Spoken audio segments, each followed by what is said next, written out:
Assalamualaikum warahmatullahi wabarakatuh. Alhamdulillah, segala puji bagi Allah. Wassalatu wassalamu ala Rasulillah. Salawat dan salam kepada Rasulullah Muhammad sallallahu alaihi wasallam. Wa qala Nabi sallallahu alaihi wasallam,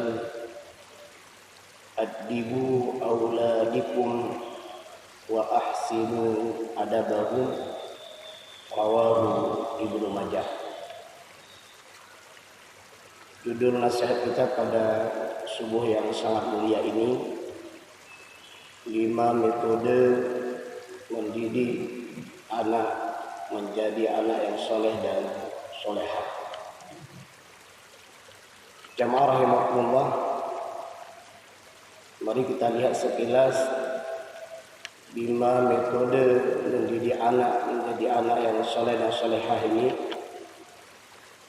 di dalam sebuah buku yang sudah diterjemahkan ke dalam bahasa Indonesia. Kalau judul aslinya adalah Tarbiyatul Aulad, sebuah buku yang dikarang oleh Dr. Syekh Abdullah Nasih Ulwan.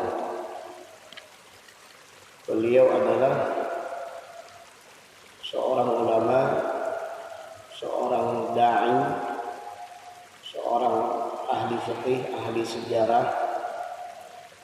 Beliau di usia 15 tahun sudah menyelesaikan hafalan Al-Qur'annya dan memahami bahasa Arab yang cukup baik dan fasih.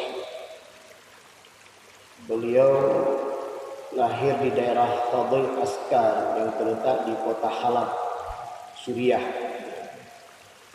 pada tahun 1928,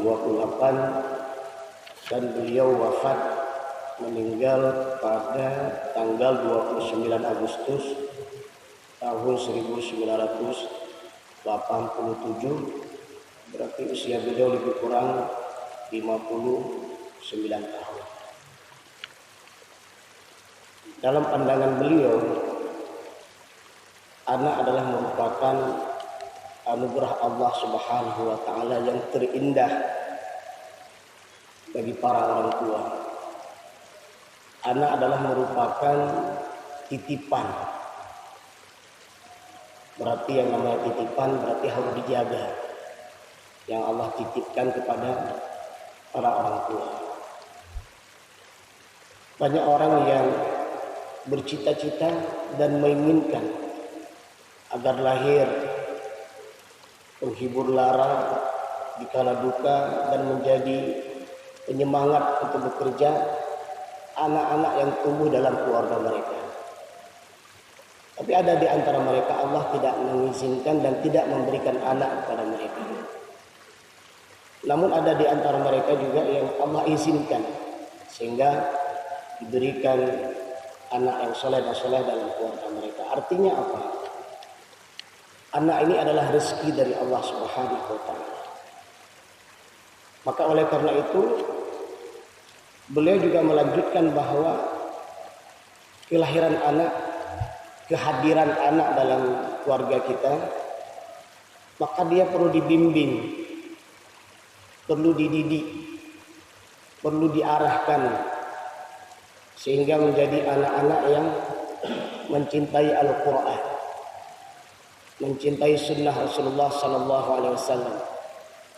Dia akan menjadi anak-anak yang taat, yang soleh dan solehah. Dia akan menjadi mujahid dan mujahidah, meneruskan risalah Rasulullah sallallahu alaihi wasallam. Bukan sebaliknya, menjadi anak yang salah dan menjadi anak yang tidak berguna bagi bangsa, agama dan negara. Maka oleh karena itu selaras dengan hadis yang kita bacakan tadi, Rasul bersabda, addibu auladikum wa ahsinu adabahum. Didiklah anak-anakmu dan perbaguslah adabnya. Tentunya banyak hadis yang lain selain hadis ini. Dalam kesempatan ini kita lihat satu hadis saja. Di sini Rasulullah SAW menyuruh kita, addibu auladikum, didiklah anakmu. Kemudian Rasulullah menggandengkan dengan wa ahsinu adabahum. Jadi antara nilai pendidikan dengan adab itu tidak bisa dipisahkan. Kalau ada pendidikan ternyata tidak melahirkan anak-anak yang beradab, berarti ada yang salah dalam pendidikan tersebut. Maka kita dikejutkan dengan berbagai macam bentuk model pendidikan. Ada model pendidikan begitu masuk anak-anak baru disebut dengan junior, maka mereka akan disiksa oleh senior. Nah, kenapa senior ini menyiksa junior yang baru masuk dan bahkan banyak yang meninggal? Karena mereka dulu begitu masuk juga disiksa oleh seniornya. Ternyata ini menjadi turun-temurun sebuah perilaku yang tidak baik, dan ini tidak benar dan tidak boleh ada dalam sistem pendidikan kita. Begitu juga yang lainnya. Tidak sedikit kita melihat anak-anak yang dididik dengan pendidikan yang luar biasa katanya, tapi begitu dia pulang ke rumah, orang tuanya dicaci maki, teman-temannya dibegal, dirampok, orang-orang yang ada di sekitarnya menjadi ancaman bagi mereka. Akhirnya mereka terus tumbuh besar dan membesar. Jadilah pejabat-pejabat publik, jadilah mereka orang-orang yang memimpin, maka lahirlah pemimpin yang tidak bisa memberikan manfaat kepada mereka yang dipimpin. Ini penyebabnya dari mana? Dari pendidikan itu tadi. Maka Dr. Syekh Abdullah Nasih Unwan, beliau memberikan tip kepada kita minimal ada 5. Yang pertama, hendaknya kita memberikan pendidikan kepada anak-anak kita adalah dengan keteladanan dan contoh yang baik. Ini luar biasa. Jadi ini dimulai dari guru dulu berarti ya. Guru ketika akan mendidik anaknya, maka guru itu harus di-training dulu agar memiliki ilmu yang benar, agar memiliki akhlak yang benar. Kenapa? Karena nanti akan ditengok oleh anak-anak yang akan dididik. Mustahil seorang anak akan nurut kepada gurunya kalau dia melihat ternyata apa yang disampaikan oleh gurunya bertentangan dengan perilaku yang dinampakkan sehari-hari. Masya Allah. Maka Rasulullah itu memberikan keteladanan kepada sahabatnya, sehingga sahabat mencontoh. Dan pendidikan keteladanan itu jauh lebih hebat daripada pendidikan lisan. Karena anak-anak langsung melihat. Ayo kita sholat.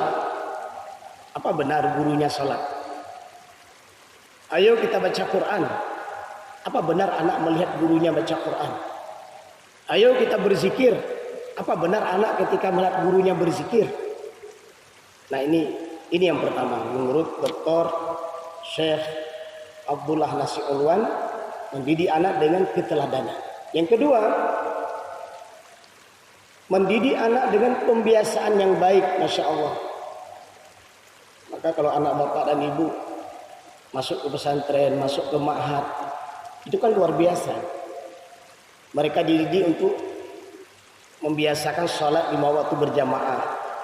Mereka dididik untuk membaca dan menghafal Al-Quran dan memahami Al-Quran. Mereka dididik dibiasakan dengan zikrullah. Mereka dididik dengan dibiasakan menghormati teman-temannya. Cuma yang jadi masalah adalah kebiasaan dan pembiasaan anak yang telah terbiasa selama di lembaga pendidikan itu akan menjadi hilang ketika mereka pulang ke rumahnya. Nah, ini ada masalah apa? Ini siapa yang salah? Apakah salah gurunya? Apakah salah metodenya? ataukah salah anaknya, ataukah salah orang tua di rumahnya. Nah ini makanya biasa lembaga pendidikan itu antara pendidikan anak dan orang tua itu nggak bisa dipisahkan, sehingga ada parenting namanya.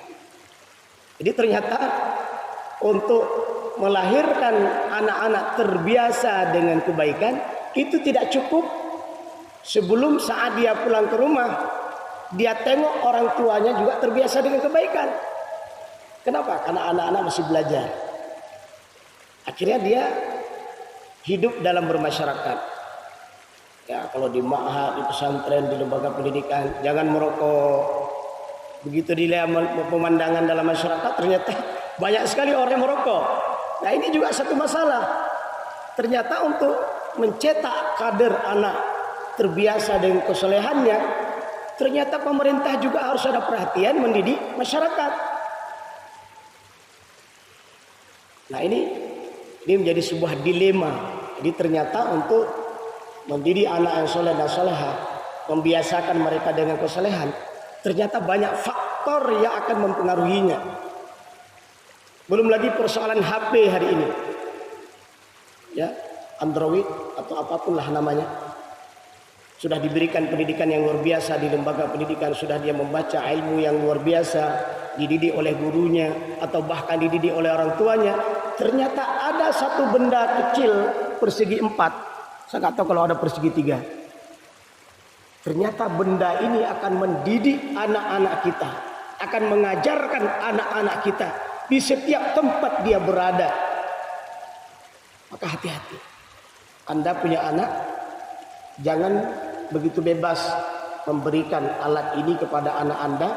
Jangan sampai dia mengurung diri dalam kamar, kemudian diberikan alat dan benda tersebut, sehingga kita berpikir bagus sekali anak kita nggak keluar-keluar dari kamarnya.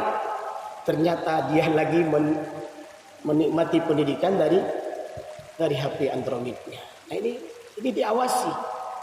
Jam berapa dan kapan dia harus memakainya, dan kalau tidak dia harus taruh dan meletakkan di mana. Nah ini hati-hati. Kemudian yang ketiga, mengajarkan ilmu pengetahuan dan berdialog dengan berbagai macam persoalan. Nah ini luar biasa. Ketika kita mengajarkan anak, ajarkan ilmu yang benar, kemudian ajarkan dengan sebuah sistem dan metode berdialog. Masya Allah.